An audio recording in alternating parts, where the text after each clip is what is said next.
តោះថ្ងៃនេះយើងមកធ្វើជើងទាទាំងអស់គ្នានៅក្នុងនោះដែរខ្ញុំមានគ្រឿងមានដូចជាខ្ទឹមសខ្ទឹមក្រហមម្ទេសខៀវក៏ដូចជាម្ទេសក្រហមហើយចំណែកគ្រឿងរបស់វាផ្សំទៀតសោតមានដូចជាទឹកត្រីកន្លះលីត្រទឹកខ្មេះ35មីលីលីត្រក៏ដូចជាប៊ីចេងកន្លះខាំនិងស្ករចំនួន2ខាំកន្លះដើម្បីយើងផ្សំវាចូលគ្នាបង្កើតរសជាតិផ្អែមជូរហឹរនៅលើជើងទារបស់យើងបន្ទាប់មកគ្រឿងរបស់វាគឺយើងចាប់ផ្ដើមហាន់វាក៏ដូចជាកិនវាដើម្បីលាយជាមួយនឹងគ្រឿងទឹកបង្កើតជាល្បាយក្នុងការស្រូបជើងទារបស់យើងហើយសម្រាប់គ្រឿងនេះទៀតសោតគឺយើងធ្វើសម្រាប់ជើងទាចំនួន10គីឡូ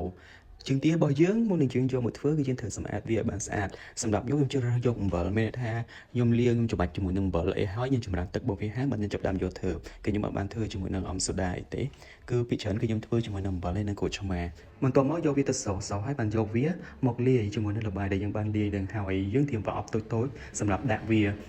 ដើម្បីរក្សាទុករបស់វានៅក្នុងទូទឹកកកវាបានយូរថ្ងៃជាងទា3គីឡូនេះទៀតសោះយើងធ្វើបានចំនួនរហូតដល់តែ12ប្រអប់ដើម្បីរក្សាទុកវានៅក្នុងទូទឹកកកហើយរសជាតិរបស់វាគឺផ្អែមជូរហឹរដិតឆ្ងាញ់មែនទែន